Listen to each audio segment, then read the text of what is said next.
Welcome to our channel. ఈ రోజు live mid night live బాగుంది, మాట్లాడుకుందాము. ఒకరే కాదు చాలా మంది మంచోళ్ళ అనిపించారు అనమాట లైవ్ చూస్తుంటే. వరుసగా మాట్లాడుకుందాం అంటే ఎపిసోడ్ ముందు నుంచి కూడా చాలా జరిగాయి, అన్ని మాట్లాడుకుందాం. ఎపిసోడ్ స్టార్ట్ చేసే ఎపిసోడ్ కాదు నా రివ్యూ స్టార్ట్ చేసే ముందు ఒక లైక్ చేసి సబ్స్క్రైబ్ చేసుకోవడం మర్చిపోకండి. సో రీతు బాధపడుతూ ఉంటది అనమాట. తనకి ప్రతిసారి నేను కష్టపడుతున్నా కానీ ప్రతిఫలం దొరకట్లేదు అని. ఇది మాత్రం నిజమే, అటు రీతు సిచ్యువేషన్ అలాగే ఉంది, ఇటు డెమాన్ సిచ్యువేషన్ అలా ఉంది.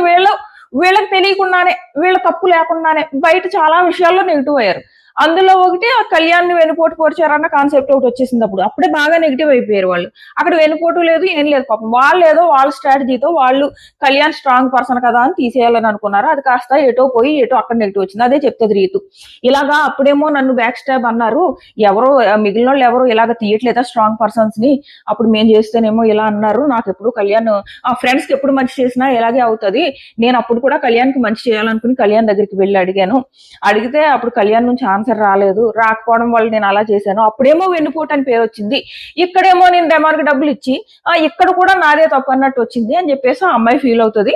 సో ఇది డెమాన్ మాత్రం ఆ ఎమ్మును పట్టుకుని ఎంత కష్టపడి ఏడు పాపకు ఏడ్చాడంటే పాపం జాలేసింది ఆ పిల్లోని కూడా చూసి. కష్టానికి ప్రతిఫలం ఉండట్లేదు. అది ఆ బురద టాస్క్ లో ఏమైనా ఆడాడు ఆ పిల్లోడు. కెప్టెన్సీ కంటెండర్ బ్లూ టీం నుంచి ఎవరికైనా అయ్యే అర్హత ఉందంటే ఫస్ట్ ప్లేస్ డెమాన్ది. అలాంటి డెమాన్ దగ్గర ఏమో డబ్బులు తక్కువ ఉన్నాయి, జస్ట్ ఎంత 2800 అంతే. 2800 కూడా లేనట్టున్నాయి. రీతుయే చాలా డబ్బులు ఇచ్చింది. ఆ రీతు చాలా డబ్బులు ఇచ్చిందనే కదా వీళ్ళు మాదిరి వాళ్ళు గొడవ పడ్డారు. రీతునే చాలా డబ్బులు ఇచ్చింది, లేదంటే పాపం వీళ్ళు వైల్డ్ కార్డ్స్ అందరూ తనకి ఇచ్చేసుకున్నారు. ఈవెన్ రాము కూడా నిఖిల్కి ఇచ్చేసాడు. అసలు ఏం ఆడాడు నిఖిల్ అని? ఏం ఆడలేదు. నిఖిల్ టాస్క్ ఆడింది లేదు. ఈవెన్ బురద టాస్క్ ఆడమంటే నాకు దెబ్బలు తగులుతాయని కూర్చున్నాడు పక్కన. అలా కూర్చున్నవాడు కెప్టెన్సీ కంటెంట్ రావడం ఏంటి? టాస్క్ ఆడినోడు కెప్టెన్సీ కంటెంట్ రావాలా? నేను టాస్క్ ఆడను నాకు దెబ్బలు తగులుతాయని పక్కన కూర్చున్నోడు కెప్టెన్సీ కంటెంట్ రావాలా? సో నాకు నిఖిల్ కెప్టెన్సీ కంటెంట్ రావడం నచ్చలేదు. ఎందుకంటే తను ఎలాంటి ఎఫర్ట్స్ పెట్టకుండా ఎందుకు కెప్టెన్సీ కంటెంట్ రావాలి? ఇక్కడ ఈ పిల్లలు ఏమో ఈ డెమాన్ అండ్ గౌరవ్ వీళ్ళు ఎఫర్ట్స్ పెట్టింది. కెప్టెన్సీ కంటెండర్స్ అవ్వాలంటే ఫస్ట్ డెమాన్ కి బ్లూ టీమ్ లో రైట్ ఉంది, ఆ తర్వాత గౌరవ్. సో ఇదే అనిపించింది పాపం వాళ్ళిద్దరు సిచ్యువేషన్ అలా ఉంది హౌస్ లో. నెక్స్ట్ గౌరవ్ తెలుసా, నిఖిల్ నాకు ఏమనిపిస్తుంది అంటే, నిఖిల్ నుంచి నాకైతే ఆ పిల్లోడు గౌరవ్ వీళ్ళిద్దరు ఫ్రెండ్షిప్ ఎలా ఉందో చెప్పినా, గౌరవ్ ఊరికే మాట్లాడుతూ ఉంటాడు అనమాట. అంటే తనకి తెలుగు రాదు కానీ ఏదో ఎక్స్ప్లెయిన్ చేసేయాలి, ఏదో చెప్పేయాలని. ఈ టాస్క్ ఇలా ఆడాలి, అలాగ ఆడాలి. ఆ నిఖిల్ ఒక రౌండ్ లో వదిలేసి వెళ్ళిపోయాడంట. సో గౌరవ్ తిడతాడనమాట, నువ్వెందుకు వదిలేసావు అంటే ఎవరు ఫస్ట్ తీసుకుంటే వాళ్ళందుకు వదిలేసాను అంటాడు. అది కాదు టాస్క్ అని చెప్పేసి గౌరవ్ ఇంక చెప్తానే ఉంటాడు. అండ్ ఇంకో అడ్వైస్ కూడా ఇస్తాడు నిఖిల్కి. ఎప్పుడు కూడా మనం ఒకళ్ళ మీద మనకు నెగిటివ్ ఫీలింగ్ వచ్చేసి మనం వాళ్ళని ఏదో అనేస్తాము. అలాంటి టైంలో ఆ తర్వాత వెళ్ళి వాళ్ళకి మనం సారీ చెప్పామనుకో, మన మనసులో ఉన్న ఆ నెగిటివ్ వైబ్స్ ఉంటే చూడు, అవన్నీ పోయి ప్రశాంతంగా ఉంటది. నేను హౌస్ లో గేమ్ ఆడడానికి వచ్చాను కానీ ప్రశాంతత కోల్పోవడానికి రాలేదు. ఆ రోజు నేను మాధురి గారితో గొడవ పడ్డ తర్వాత మళ్ళీ బయటకు వచ్చి మాధురితో సారీ చెప్పాడు. సారీ చెప్పినప్పుడు కూడా చాలా మంచిగా మాట్లాడాడు అనమాట మాధురితో. ఇలాగా నేను ఇలా ఉండాలనుకుంటా, అలా ఉండాలనుకుంటా, అలా చాలా బాగా మాట్లాడాడు, సారీ చెప్పాడు. సో దాని గురించి ఇక్కడ చెప్తాడనమాట. నేను ఆ రోజు మాధురి గారికి సారీ చెప్పగానే మనసంతా ఎంత హాయిగా ఉందంటే, ఇలాగ మనం ప్రతిదీ మనసులో పెట్టుకోకూడదు, ఇలాంటి మంచి మాటలు చెప్తాడు. ఆ తర్వాత నెక్స్ట్ వచ్చేసి దివ్య డెమాన్ అంటది. ఇది మనకి ఎపిసోడ్ లో చూపించలేదు, ఓన్లీ రీతుతో గొడవే చూపించారు. ఆ రీతు అంటే మాధురి అంటే జుట్టు పట్టుకుని లాక్ కింద వేసి పడుతుందా రీతుని? పాపం రీతు ఎంత ధైర్యంగా ఆమెకు ఆన్సర్స్ ఇస్తుందంటే, ఎంత స్ట్రాంగ్ గా ఏడుపు రాకుండా ఏడుపు నాపుకుంటూ. ఫస్ట్ లో మనం తన ఫేక్ ఏడుపు చూసాం కానీ ఆ తర్వాత అమ్మాయి ఎలా స్ట్రాంగ్ అవుతూ వచ్చింది అన్నది మనం కళ్ళతో చూస్తున్నాం రీతును. పాపం అమ్మాయి చాలా బాగా ఆడుతుంది. ఈ అనవసరమైన నెగిటివిటీ జనాలు పెంచుతున్నారు కానీ ఈవెన్ తనుజ విషయంలో కూడా ఈ వీక్ ఆ అమ్మాయి తనుజ ఎంత బాగా ఆడింది. ఎప్రిషియేషనే లేదా ఆమెకి, ఎప్రిషియేట్ చేయలేదు సరికదా. నిన్న ఏమో తనుజ పడిపోతే అది యాక్షన్ అంటారు, పోనీ ప్రోమో చూసి పోనీ ఏ టాస్క్ అనుకున్నా కన్ఫ్యూజ్ అయ్యి యాక్టింగ్ అన్నారని అనుకోవచ్చు. ఎపిసోడ్ చూసే కూడా అవే ఎడిటింగ్స్. మహానటి డాక్టర్ అని పిలుస్తుంది. అరే మన కళ్ళెదురుగా కనిపిస్తున్నాం, ఎలా కళ్ళు తిరిగి పడిపోతుందో. అక్కడ మహానటి ఏమైపోయింది? అర్థం ఉండాలి కదా. ఒకరి గురించి నెగిటివ్ గా అనేటప్పుడు మన కళ్ళ ముందు కనపడుతుంది. నేను తప్పు చేసినప్పుడు తప్పానండి అబ్బా, తప్పు చేసినప్పుడు తప్ప నేనే తప్పు చేసినప్పుడు నిన్న మొన్న రాముని తిట్టింది నేను అనలేదా? రాముని తనుజ తిట్టింది, ఏంటో పొగరని అన్నా కదా. సో తప్పు చేసినప్పుడు అనండి. కానీ అక్కడ నిజంగా కళ్ళు తిరిగి పడితే దాన్ని కూడా నెగిటివ్ అని మహానటి అని చెప్పేసి వీడియోస్ వైరల్ చేస్తారు. ఇంకో రెండో పక్క ఏమో అసలు కళ్యాణ్ తనుజ, ఆ తనుజ కళ్యాణ్ ఒళ్ళో చేయి పెట్టి పడుకుంది కదా, దాన్ని కూడా నెగిటివ్ చేయడానికి రెడీగా ఉన్నాయి. అరే ఒక అబ్బాయి అమ్మాయి ఫ్రెండ్షిప్ చేసుకోకూడదా? వాళ్ళు ఫ్రెండ్స్ లాగే ఉన్నారు, ఎక్కడైనా లిమిట్స్ క్రాస్ చేశారా? ఈవెన్ ఏమన్నా హగ్గులైనా చేసుకున్నారా? లేదు కదా. వాళ్ళు జస్ట్ ఫ్రెండ్షిప్, అబ్బా ఫ్రెండ్షిప్, దాన్ని కూడా నెగిటివ్ చేయాల్సిన అవసరం ఏముంది? ఒక మంచి ఫ్రెండ్షిప్ నెగిటివ్ చేయాల్సిన అవసరం ఏముంది? అండ్ మాధురి హౌస్ లోకి వెళ్ళిందా, ఏమంటుందో తెలుసా? మిడ్ నైట్ టాక్స్ లో మాధురి తనుజ హౌస్ లో నీ కోసం ఎవరు, నువ్వు గెలవాలనేమి ఎవరు కోరుకోరు, ఎవరికి లేదు, ఒక్క కళ్యాణ్కి తప్ప. ఏ మాధురి అయితే బయట నుంచి లోపలికి వచ్చిన తర్వాత ఆ ప్రొఫెషన్ ఏంటి, చేసేది ఏంటి, మీద చేతులు వేస్తాడు చిరాగ్గా ఇలా అన్న మాధురినే ఇప్పుడు కళ్యాణ్ నీ కోసం నిలబడతాడు, తను చాలా మంచోడు, జెన్యూన్ అని చెప్తుంది. సో అలాంటి ఒక మంచి బాండ్ని పట్టుకుని ఎందుకు కావాలని నెగిటివ్ చేయడం అవసరమే ఉందంత? టాస్క్ గేమ్ బాగా ఆడితే వాళ్ళే టాప్ 5 లో ఉంటారు. విన్నర్ అయిపోవడం ఇంపార్టెంట్ కాదు, గేమ్ ఎలా ఆడారు అన్నది ఇంపార్టెంట్. ఎవరైనా సరే మీరు చూడండి, విన్నర్సే సక్సెస్ అయ్యారా ఏంటి? కాదు కదా. విన్నర్ అవ్వక్కర్లేదు, వాళ్ళ హౌస్ లో గేమ్ ఎలా ఆడారు అన్న దాన్ని బట్టి బయట పాజిటివిటీ వస్తుంది. వాళ్ళ 3rd వీక్ వెళ్ళిపోయినా, 4th వీక్ వెళ్ళిపోయినా, 5th వీక్ వెళ్ళిపోయినా. సో అనవసరంగా లేనిపోయిన నెగిటివిటీ తనుజ నెత్తి మీద పెట్టడం అంత కరెక్ట్ కాదు. తట్టు తను ఒక అమ్మాయి. అండ్ ఈవెన్ కళ్యాణ్ నెత్తి మీద కూడా పెట్టకూడదు. కళ్యాణ్ నెత్తి మీద కూడా అనవసరమైన నెగిటివిటీ పెట్టాల్సిన అవసరం ఏముంది? ఊరికే దివ్య మాధురి వచ్చిన తర్వాత ఈ ప్యాంపరింగ్ తనుజ తర్వాత దివ్యకి ఎక్కువ ప్యాంపరింగ్ చేస్తుంది అనమాట. సో తను ఇంతకుముందు భరణి గారు ఉన్నప్పుడు తను డెమాన్తో కలిసి ఉండి కళ్యాణ్ అండ్ శ్రీజ మీద నెగిటివ్ గా ఎక్కించేది కదా. ఇప్పుడు డెమాన్ ని దూరం పెట్టేసింది. ఆమె గేమ్ ఒక తెలివిగా ఒక కన్నింగ్ గేమ్ ఆడుకుంటూ పోతుంది దివ్య. భరణి గారు లోపలికి వచ్చినప్పుడు ఏం చేసింది దివ్య? సంజన మీద నెగిటివిటీ ఎక్కించిందా భరణి గారికి? సంజన అలాగే ఇలాగాని. ఆ తర్వాత తనుజ మీద ఎక్కించిందా? ఇలా వరుసగా ఎక్కించుకుంటూ పోయి తన ఒక్కతే భరణి గారితో ఉందా? అయిపోయింది, ఆ ఎలిమినేషన్ అయిపోయింది. ఆ తర్వాత దివ్యకి కొంచెం పాజిటివ్ గా కనపడడం మొదలు పెట్టింది. ఎందుకంటే తనుజ వాళ్ళతో బాగుండడం వల్ల ఆ గ్రూప్ కొంచెం అందంగా సుమన్ గారు, తనూజ, కళ్యాణ్ వీళ్ళందరితో ఒక పాజిటివ్ గ్రూప్ లా అనిపించింది. కానీ ఈ అమ్మాయి ఇప్పుడు మళ్ళీ కొత్తగా ఏం చేస్తుందో తెలుసా? ఒక పక్కన డెమాన్ని దూరం పెట్టేసింది. డెమాన్ని దూరం పెట్టేసి కళ్యాణ్ని దగ్గర పెట్టుకుంది. అంతకుముందు భరణి గారు ఉన్నప్పుడు కళ్యాణ్ని దూరం పెట్టి కళ్యాణ్ అంటే శ్రీజ మీద తనూజాకి ఎక్కించి నువ్వు వాళ్ళని నమ్మకు, అసలు నువ్వు ఎందుకు సేవ్ చేసావు, ఇలాంటివన్నీ ఎక్కించింది కదా. ఎక్కించింది. ఇప్పుడు భరణి గారు వెళ్ళిపోయిన తర్వాత కళ్యాణ్కి దగ్గర అయింది. కళ్యాణ్కి దగ్గర అయ్యి ఇప్పుడు డెమాన్ని దూరం పెట్టింది. దూరం పెట్టడంతో పాటు ఏమంటదంటే, మేము నేను అందుకే తీసుకోలేదు, నువ్వు రైతు కలిసి ఆడతారని తీసుకోలేదు అని చెప్పేసి ఆ డెమాన్ మీద ఎగిరింది. పాపం ఆ పిల్లోడు అవసరం అయితేనే ఆన్సర్ ఇస్తాడు, అనవసరంగా ఊరికే నోరేసుకు పడిపోడు, తిరిగి క్వశ్చన్ చేసాడులే. అండ్ ఇక్కడ దివ్య ఇంకోటి చేసింది ఏంటో తెలుసా? కళ్యాణ్ దగ్గర కూర్చొని కళ్యాణ్ తనుజ గురించి చెప్తున్నాడు అనమాట. ఇలాగా మా రిలేషన్ ఎలా పాడవుతూ వచ్చింది, రీజన్ ఇలా వైల్డ్ కార్డ్స్ వచ్చి ఇలా మాట్లాడడము, పాడవడం అంటే కాదు, కొంచెం దూరం ఎందుకు వచ్చింది అది దాని గురించి మాట్లాడుతూ ఉంటాడు. సో ఇలా జరిగింది. బట్ నేను 4 days ముందే శ్రీజాకి పూల్ టాస్క్ ముందు తనుజ సేవ్ చేసింది కదా కళ్యాణ్ని. సేవ్ చేసిన తర్వాత నేను వెంటనే శ్రీజాకి చెప్పా, ఒకవేళ సపోర్టింగ్ టాస్క్ ఏమొచ్చినా కానీ శ్రీజా నేను నీకు సపోర్ట్ చేయను, నేను తనుజాకే సపోర్ట్ చేస్తాను అని చెప్పాను. బట్ లాస్ట్ లో నేను తనుజాకి మానే శ్రీజాకి ఎందుకు సపోర్ట్ చేశానంటే అక్కడ ఆల్రెడీ తనుజాకి సపోర్ట్ వేరే వాళ్ళు చేస్తున్నారు. అండ్ ఎవరు కూడా తనుజ దాంట్లో వాటర్ వేయకూడదని ఫిక్స్ అయిపోయారు. సో ఇంకా నేను శ్రీజాని సపోర్ట్ చేద్దాం అన్నట్టు నేను శ్రీజాకి వచ్చాను. కానీ నాకు అప్పుడు కూడా నా ఫస్ట్ ప్రయారిటీ తనుజానే అని చెప్పేసి చెప్తుంటే దివ్య తెలుసా అసలు చాలా కన్నింగా అమ్మాయి. మనం తన గేమ్ వచ్చినప్పుడు చూసుకుంటే ఒక్కొక్కరిని ఎలా దూరం చేసుకుంటూ పోతుంది అనేది అర్థమవుతుంది.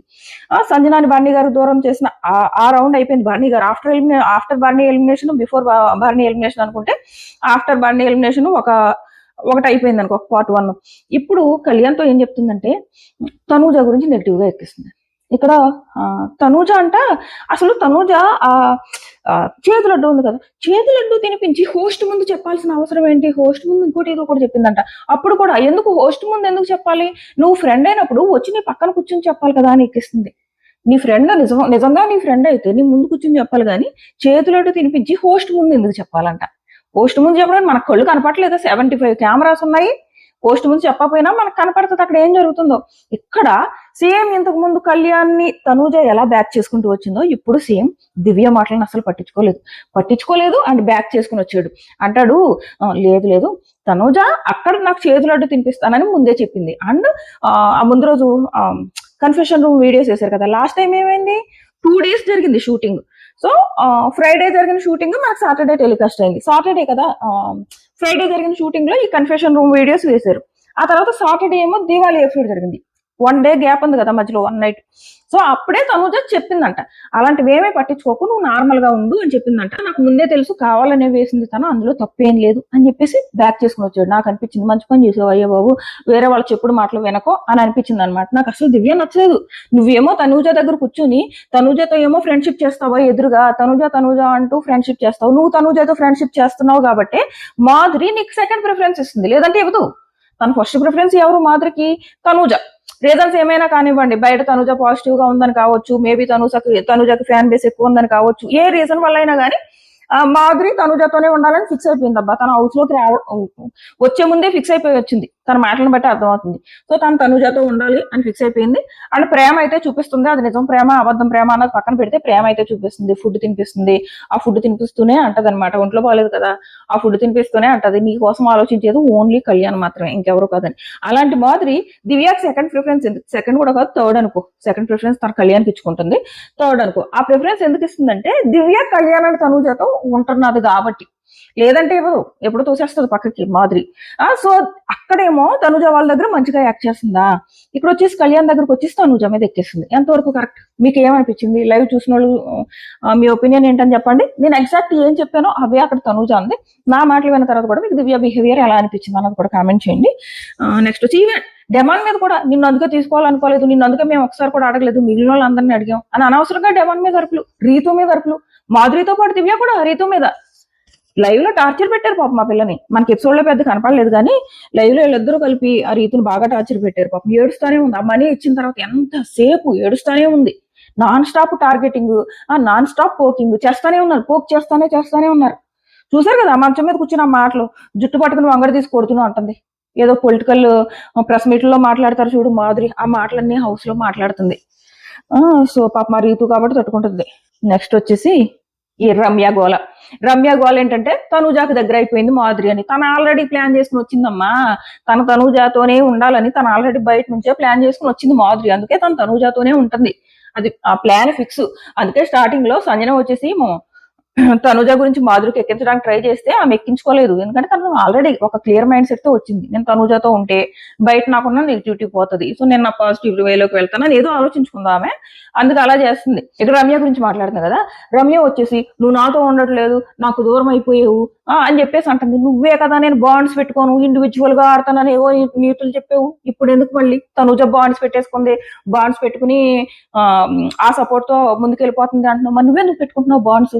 అయిపోయిందా? ఈమె ఎంత పొజిటివ్ అయిపోయిందంటే రమ్య తనూజతోనే ఉండిపోతుందని మాధురి ఆ గొడవ అయిపోయిందా, ఆ గొడవ అయిపోయి తిట్టేసి వెళ్ళిపోయింది వెనక్కి కిచెన్ లో, మనం ఎపిసోడ్ లో చూసాం కదా. ఆ తర్వాత ఏం చేసిందో తెలుసా, రమ్య వెళ్ళి మాధురి ఒళ్ళో కూర్చుంది. సో అంటే మాధురి నాకు దూరం అయిపోయి తనూజకు దగ్గర అయిపోయింది అనుకుంటుంది, కానీ మాధురి ప్లానే తనూజ, తనకు తనూజ కావాలి.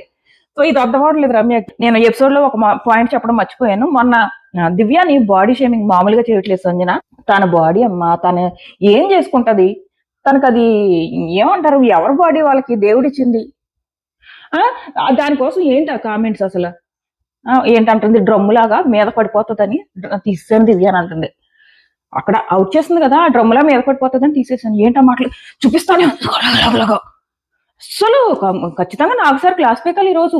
ఒకటి డ్రమ్ అన్నది, రోడ్ రోలర్ అన్నది, ఏంటో మాటలు అసలు. సంజన మరీ టూ మచ్ బాడీ షేమింగ్. ఏమో అండ్ సంజన మాట్లాడుకుంటారు, సంజనతో చెప్తాడనమాట, నువ్వు మనం గెలవాలని ఆడాలి కానీ పక్క వాళ్ళని తీయాలని ఎలా ఆడతావు, నువ్వు ఆ రౌండ్ లో చాలా తప్పు చేసావు, దివ్యాన్ని కాదు నిఖిల్ని తీయాలి, చూసావు కదా ఒక్క రౌండ్ లో కనుక నేను ఆ హ్యాట్ పట్టుకోవడం మిస్ అయితే నిఖిల్కి దొరికితే నన్నే పీకేసేవాడు, నా నెక్స్ట్ రౌండ్ లో నిఖిల్ నన్నే పీకుదుడు, నువ్వు నిఖిల్ కి ఛాన్స్ ఇచ్చినట్టు అయిపోయింది, ఆ లక్కీగా నేను తీసుకోగలిగాను అంటే, లేదురా నువ్వే గెలుస్తావు అని తెలుసురా అంటది సంజన. లేదమ్మా నువ్వు పిచ్చి గేమ్ ఆడేవు, చాలా పిచ్చి గేమ్ ఆడేవు అంటే, లేదురా నేను దివ్యాని ఇలా తీసేయాలనుకున్నా, దివ్య ఉండకూడదు అనుకున్నాను అంటే, అలా కాదు, ఎవరు ఉండకూడదు అనుకోవడం కాదు, ఎవరు గెలవాలన్నట్టు ఆడాలి కదమ్మా అని చెప్పేసి చాలా మంచిగా కూర్చుని మాట్లాడతాడు. అండ్ ఎందుకంటే మధ్యలో హ్యాట్ పట్టుకెళ్ళి మాధురికి ఇచ్చేసాడు కదా, అక్కడ ఖచ్చితంగా సంజన హట్ అవుతుంది కదా, సో చెప్తాడు అనమాట, నువ్వు ఇలా చేసినందుకే నేను అలా ఇవ్వాల్సి వచ్చింది అని చెప్పి, అండ్ నేను నీ కోసం ఇన్ఫ్లుయెన్స్ అవుతున్నానని ఇలా అనకూడదనే నేను అవతల రెడ్ టీంలో ఆడాను, నీ టీంలో ఉండకపోవడానికి కూడా రీజన్ ఇదే, నన్ను నీ వల్ల ఇన్ఫ్లుయెన్స్ అవుతున్నాను అంటున్నారు, ఆ మాట పోగొట్టుకుందామని నేను అటు వెళ్ళానంటే, లేదురా నువ్వు మంచి పని చేసావు అటు వెళ్ళి, నువ్వు నాతో ఉంటే నన్ను కూడా అంటున్నారు నేను నీ నీడలో ముందుకు వెళ్ళిపోతున్నానని, సో నాకు కూడా ఇండివిజువల్ గా ఆడుకునే ఛాన్స్ వచ్చింది కదా, నువ్వు అలా వెళ్ళడం కరెక్ట్ రా, ఆటల్లో మనం ఇలాగే ఉందాం. సో ఇలాగ మాట్లాడుకుంటారు అనమాట, బాగా మాట్లాడుకున్నారు వాళ్ళు. నెక్స్ట్ ఏమో అంటాడు, మాధురి ఏంటి నన్ను అలా తిట్టేస్తుంది, నాకు అసలు అర్థం అవ్వలేదు, ఇష్టం వచ్చిన బుర్ర లేదా అంటుంది, బ్రెయిన్ లేదా అంటుంది, బుర్ర లేదా బ్రెయిన్ లేదా, ఓకే ఏకంగా సంకనాకుతున్నావా అని కూడా అన్నది. కన్సర్న్ తోనే మాట్లాడుతుంది. ఆ కన్సర్న్ తనకు మేబీ బయట పొలిటికల్ గా మాట్లాడడం అలవాటు అయిపోయేమో కానీ ఆ కన్సర్న్ తో ఏం మాట్లాడుతుందో అర్థం అవ్వట్లేదు. ఈవెన్ ఎవరు కళ్యాణ్ మీద కూడా కన్సర్న్ తోనే ఎక్కడ చేయని వెళ్ళిపోయింది. కళ్యాణ్ మీద కూడా కన్సర్నే, కోపం కాదు. అక్కడ కూడా కళ్యాణ్ మీద ఆ కన్సర్న్ తో చీయని తిట్టేసి వెళ్ళిపోయింది వెళ్ళినట్టుందా, ఏమై అక్కడ కూర్చుని తనుజాతో ఏడ్చింది, ఇక్కడ చీయంది అక్కడ వెళ్ళి ఏడ్చింది. ఇది అలా ఉంటది కన్సర్న్ తో. ఇక్కడ కూడా ఎమ్ము మీద కన్సర్న్ తోనే, కానీ మాట్లాడి సంకనాకుతున్నావా నువ్వు, ఎందుకు ఇస్తున్నావు తనకి అంటే ఎమ్ము ఏంటంటే సంజన హట్ అవుతుంది అన్న ఉద్దేశంతో ఆలోచిస్తున్నాడు. సంజన కాకుండా మాధురికి ఇంపార్టెన్స్ ఇస్తే సంజన హట్ అవుతుంది అన్నది ఎమ్మో ఆలోచన. ఖచ్చితంగా హట్ అవుతుంది కదా, కానీ ఆ రౌండ్ లో సంజనాను కూడా తప్పు పట్టలేము. ఒకటి తన టీము బ్లూ టీం నుంచి ఒకే ఒక్కడు కెప్టెన్సీ కంటెండర్కి వెళ్ళాడు. ఆ రౌండ్ లో నిఖిల్ ని తీసేసి ఉండుంటే అసలు బాగుండేది కాదు. అండ్ నిఖిల్ సంజనాకి క్లోజ్ కూడా, సంజన వైపు నుంచి సంజన చేసింది కరెక్టే, బట్ యాజ్ పర్ టాస్క్ ఆ రౌండ్ లో నిఖిల్ తీయకపోవడం వల్ల ఇమ్ముకు నష్టం. అంతేగాని తను ఆలోచించిన విధానం కానీ అదేం తప్పు కాదు. సో అందుకు నేను కన్ఫ్యూజ్ అయిపోయి మాధురికి ఇవ్వాలా వద్దా అని ఆలోచిస్తుంటే అమ్మ సంకనాకుతున్నావా అంటుంది. కంసంతో మాట్లాడుతున్నా కానీ మరీ మాటలు అంత శృతిమించిపోతున్నాయి. ఇంకోటి ఏం చెప్తాడంటే, గొడవలు అనవసరంగా పెట్టుకోకు, ఇప్పుడు నేను కెప్టెన్ కాబట్టి ఈ వారం అంతా నీ నుంచి ఎలాంటి కంప్లైంట్స్ రానివ్వకుండా చేసుకో, ఎందుకంటే ఏం జరిగినా కానీ మీ అమ్మ చేస్తుంది చూడు అంటారు, మీ అమ్మ కంటేనా ఫస్ట్ మీ అమ్మకి చెప్పుకో అంటారు, ఆ మాట రానివ్వకుండా చూసుకుంటే, లేదురా రానివ్వను, అస్సలు ఒక్కడు కూడా రాంగ్ పని చేయను అని చెప్పేసి అంటదనమాట. సో ఇది నెక్స్ట్ వచ్చేసి దివ్య గురించి అంటది సంజన. దివ్య ప్రతి దాంట్లో కావాలని గొడవ పడుతుందిరా, కావాలని కంటెంట్ కోసం చేస్తుంది, అదంతా ప్రతి దాంట్లో దూరిపోతుంది అని చెప్పేసి మాట్లాడతారు. దివ్యకి ఇమ్ముకి కూడా కొంచెం మంచి బాండే ఉంది కాబట్టి రియాక్ట్ అవడం దివ్య, ఇమ్ము కానీ దివ్యకి మంచి బాండే ఉంది కాబట్టి ప్రస్తుతానికి ఇమ్ము రియాక్ట్ అవడం. బట్ సంజన అంటది అనమాట ఇలాగా. అండ్ ఇంకోటి చెప్పుకోవాలి ఇమ్ము గురించి, ఇమ్ము నిజంగా మనిషి మంచోడబ్బా అని చెప్తానే ఉన్నా. తనుజ అంటే నచ్చక కాదు, జస్ట్ ఆపోజిట్ వెళ్ళాలని. అండ్ కళ్యాణ్ ఏడుస్తుంటే బయట సంజన అంటది, కళ్యాణ్కి అనవసరంగా నన్ను నామినేట్ చేశాడు, తనకు అర్థం అవట్లేదు, కళ్యాణ్కి నేను ఇమ్ము తప్ప ఎవరు లేరు, చూడు ఒంటరిగా వెళ్ళి కూర్చున్నాడు అని లేదు, అందరూ ఉన్నారు. అండ్ తనుజాతో కూడా మాధురి కళ్యాణ్ ఒక్కడే నీ కోసం ఆలోచిస్తున్నాడు అంటే ఎక్కువ ప్రియారిటీ మాత్రం ఖచ్చితంగా కళ్యాణే తనుజ కోసం. అంటే వరుసగా నిలబెట్టి ఎవరు ఫస్ట్ ప్లేస్ లో తనుజాకి ఇంపార్టెన్స్ ఇస్తారంటే ఖచ్చితంగా హౌస్ లో ఉన్న వాళ్ళు కళ్యాణే ఉంటాడు. అండ్ సెకండ్ ప్లేస్ ఇక్కడ ఎమ్మో ఏంటంటే జస్ట్ గేమ్ కోసం టాప్ లో ఉండాలన్న ఉద్దేశంతో తనకు ఆపోజిట్ అవ్వాలనుకున్నాడు. ఏడుపు మాత్రం ఇద్దరిది నిజమే. అండ్ వీళ్ళిద్దరూ ఏడ్చేటప్పటికి వీళ్ళంతా ఒక ఫ్యామిలీ డ్రామా చేస్తారు, సీరియల్ చేస్తారు అంటున్నారు. కాదు, ఇక్కడ సిచ్యువేషన్ అది కాదు. వీళ్ళు ఏడవడానికి రీజన్ ఏంటంటే కళ్యాణ్ అండ్ ఎమ్ము వీళ్ళిద్దరూ ఏడవడానికి రీజన్ ఏంటంటే అంతకుముందే ఆయేషా వెళ్ళిపోయింది, సేమ్ ఇలాంటి ప్రాబ్లమే, ఫస్ట్ ఫీవర్ రావడం, టెస్టులు చేయించాక మళ్ళీ డెంగ్యూ అనడం, సో ఇలా వెళ్ళిపోయింది. మళ్ళీ తనుజ కూడా ఆల్రెడీ ఫీవర్ లో ఉంది, ఇక్కడేమో పడిపోయింది. సో మళ్ళీ తనుజకి సడన్ గా ఇలా అయ్యేటప్పటికి వాళ్ళు షాక్, అంటే నెక్స్ట్ తనుజ కూడా వెళ్ళిపోయే ఛాన్స్ ఉంది కదా. సో ఈ షాక్ లో ఇద్దరు ఏడ్చేశారు. ఓన్లీ కాంపిటీషన్ కోసమే ఆలోచించి ఉండుంటే ఆ క్షణంలో, అంటే ఇమ్ము గనక సెల్ఫిష్ అయితే ఆ క్షణంలో సెల్ఫిష్ అయితే ఆ టైంలో యాడకుండా సింపుల్ గా జస్ట్ తను సేఫ్ గేమ్ ఆడతాడు, కానీ సెల్ఫిష్ అయితే ప్రస్తుతానికి అనిపించలేదు. నిజంగా సెల్ఫిష్ అయితే అక్కడ యాడకుండా అమ్మయ్య ఓపెన్ అయిపోయింది, ఆయేష్ ఇలాగే ఏమి కూడా పోతే బాగుండు అనుకున్నట్టు సైలెంట్ గా ఉండడు. ఏడుపు అయితే వచ్చిండేది కాదు. అండ్ దొంగ ఏడుపు అయినా ఏడ్చేవాడు. అక్కడ దొంగ ఏడుపు కాదు, ఆ ఏడుపు నిజం, ఇమ్ము ఏడుపు నిజం, కళ్యాణ్ ఏడుపు నిజం, వీళ్ళ ఎమోషన్స్ నిజం. ఎందుకు నిజం అంటే ఎక్కడ ఆయేష్ లాగా తనుజ వెళ్ళిపోద్దా అని. దీన్ని కూడా నెగిటివ్ చేసే వాళ్ళని ఏం అనలేము, వాళ్ళు ఏడుపులు అయితే నిజం, సీరియల్ యాక్టింగ్లు కాదు, ఏం కాదు. ఇమ్ములో ఈ రోజు నచ్చిన ఇంకొకటి ఏంటంటే కళ్యాణ్ ఊరుకోబెట్టే విధానం, తను ఏడుస్తుంటే ఆ పట్టుకుని ఊరుకోబెట్టే విధానం, ఇద్దరు బాధ మాత్రం చాలా నిజం అబ్బా. సో ఇది మిడ్ నైట్ టాక్స్, ఇంతకు మించి ఏం జరగలేదు. నెక్స్ట్ వీడియోలో ఎలిమినేషన్ గురించి మాట్లాడుకుందాము. నేను మెలుగుగానే ఉంటా ఎలిమినేషన్ అయ్యే వరకు కూడా. సో మన ఛానల్ సబ్స్క్రైబ్ చేసుకుని నోటిఫికేషన్ ఆన్ చేసుకోవడం మర్చిపోకండి. Tata bye by.